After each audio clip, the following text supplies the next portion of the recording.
नमस्कार प्रणाम।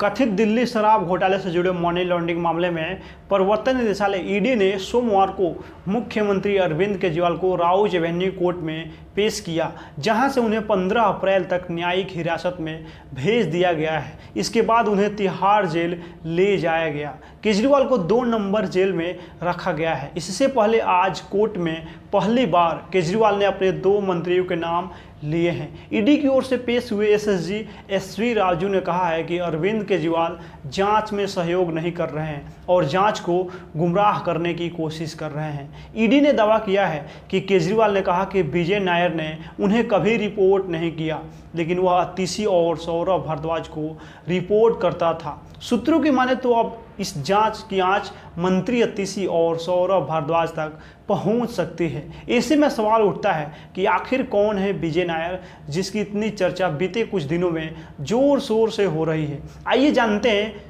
इसके बारे में। इस कथित शराब घोटाले में सीबीआई द्वारा दर्ज एफआईआर में विजय नायर आरोपी नंबर 5 है। साथ ही बताया गया है कि उक्त घोटाले में नायर शामिल अधिकांश कंपनियों से जुड़ा हुआ है। विजय नायर के कई कॉमेडियन और शराब कंपनियों के साथ करीबी संबंध है। Nair only much louder, bubble fish और मदर्स बियर जैसी कंपनियों से जुड़ा हुआ है। मामले में कॉमेडियन वीर दास का भी नाम सामने आया हुआ है। विजय नायर ने पहले एपी आम आदमी पार्टी की सभाओं में भीड़ जुटाने के लिए हास्य कलाकार के तौर पर शिरकत की थी। फिर कुछ साल तक आम आदमी पार्टी का कम्युनिकेशन प्रभारी रहा है। ईडी ने राउज एवेन्यू कोर्ट में 23 मार्च केजरीवाल की रिमांड मांगते समय तर्क दिया कि शराब घोटाले में गिरफ्तार बिचौलिया विजय नायर सीएम का करीबी है। वह केजरीवाल के लिए रिश्वत की रकम एकत्र करता था। आबकारी नीति लागू करना और जो न माने उसे मनाने व धमकाने का काम भी नायर ही करता था। सरकारी गवाह दिनेश अरोड़ा ने कबूल किया है कि नायर के कहने पे उसने 31 करोड़ रुपए दिए थे। 17 नवंबर 2021 को दिल्ली सरकार ने राज्य में नई शराब नीति लागू की। इसके तहत राजधानी में 32 जोन बनाए गए और हर जोन में ज़्यादा से ज़्यादा 27 दुकानें खुलनी थी। इस तरह से कुल मिलाकर 849 दुकानें खुलनी थी। नई शराब नीति में दिल्ली की सभी शराब की दुकानें को प्राइवेट कर दिया गया। इसके पहले दिल्ली में शराब की 60% दुकानें सरकारी और 40% प्राइवेट थी। नई नीति लागू होने के बाद 100% प्राइवेट हो गई।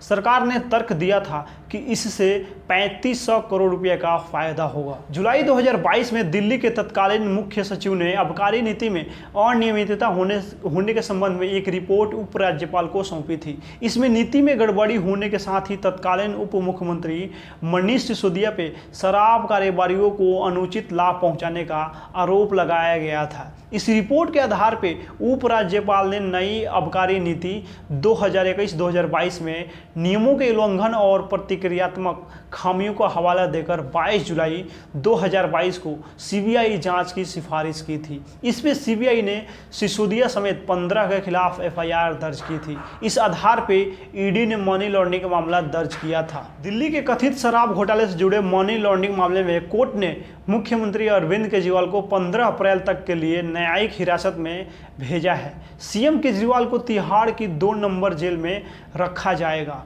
प्रवर्तन निदेशालय ईडी ने सोमवार को मुख्यमंत्री अरविंद केजरीवाल को राउज एवेन्यू कोर्ट में पेश किया, जहां से उन्हें अब न्यायिक हिरासत में भेज दिया गया है। ईडी ने कोर्ट में न्यायिक हिरासत की मांग की थी। मुख्यमंत्री अरविंद केजरीवाल की न्यायिक हिरासत बढ़ने से आम आदमी पार्टी एपी के पदाधिकारियों और कार्यकर्ताओं में रोष है, यानी गुस्सा है। इसके चलते तिहाड़ जेल के बाहर विरोध में भारी संख्या में एपी आम आदमी पार्टी के कार्यकर्ताओं प्रदर्शन के लिए पहुंचे हैं। भीड़ को देखते हुए सुरक्षा के पुख्ता इंतजाम किए गए हैं। करीब 4:30 बजे सीएम केजरीवाल को जेल के भीतर दाखिल करा दिया गया। अरविंद केजरीवाल को दिल्ली शराब घोटाले के मामले में प्रवर्तन निदेशालय ईडी ने अरेस्ट किया था। 1 अप्रैल को सीएम की कस्टडी पूरी होने के बाद आज उन्हें तिहाड़ जेल भेज दिया गया है। ईडी मनी ट्रेल की जांच मनी लॉन्ड्रिंग एक्ट के तहत कर रही है।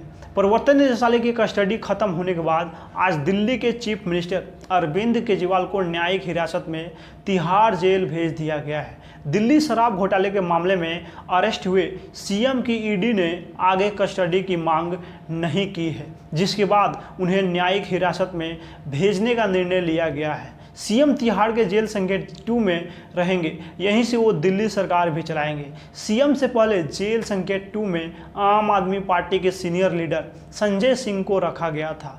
अरविंद केजरीवाल के लिए यहाँ जगह बनाने के लिए जेल प्रशासन ने संजय सिंह को अब जेल संख्या 5 में शिफ्ट कर दिया है। सीएम इस जेल में अकेले रहेंगे। उधर दिल्ली हाई कोर्ट ने प्रवर्तन निदेशालय ईडी से कहा है कि वह धन शोधन मामले में हिरासत में रहने के दौरान मुख्यमंत्री अरविंद केजरीवाल द्वारा आदेश पारित करने के मुद्दे पर विशेष न्यायाधीश को ब्यौरा सौंपे। मुख्य न्यायाधीश मनमोहन और न्यायमूर्ति मनप्रीत पीएस अरोड़ा की पीठ ने कहा कि धन शोधन मामले को देख रहे विशेष न्यायाधीश को निर्देश दिया जाता है कि अगर जरूरी है तो मामले पे कानून के तहत आदेश जारी करे। धन शोधन के इस मामले में ही केजरीवाल गिरफ्तार हुए हैं। अदालत ने उस जनहित याचिका का निपटारा कर दिया जिसमें केजरीवाल को ईडी की हिरासत में रहते हुए मुख्यमंत्री के तौर पर आदेश जारी करने से रोकने का निर्देश देने की मांग की गई थी। सुनवाई के दौरान ईडी के वकील ने कहा कि एजेंसी को याचिका में उठाए गए मुद्दे की जानकारी है। ईडी ने दिल्ली हाई कोर्ट को बताया कि वह केजरीवाल के हिरासत में रहने के दौरान मुख्यमंत्री की हैसियत से आदेश पारित करने के लिए उन्हें कोई सुविधा उपलब्ध नहीं करा रहे हैं। केजरीवाल का प्रतिनिधित्व करने वाले वकील ने याचिका का जोरदार विरोध किया है। उन्होंने कहा है कि याचिका सुनवाई योग्य नहीं है और ईडी इस मामले से निपटने में सक्षम है। याचिकाकर्ता सुरजीत सिंह यादव ने जनहित याचिका में कहा कि मुख्यमंत्री के रूप में केजरीवाल द्वारा इस तरह के आदेश जारी करना कानूनी ढांचे के साथ साथ निष्पक्ष और उचित जांच के सिद्धांत के खिलाफ है। याचिका में ईडी को यह निर्देश देने का आग्रह किया गया था कि वह केजरीवाल को टाइपिस्ट, कंप्यूटर और प्रिंटर आदि उपलब्ध नहीं कराए। बाकी इस वीडियो में आप लोग अपना प्रतिक्रिया दे दीजिए। मिलते हैं हम अगला वीडियो में। बहुत बहुत धन्यवाद।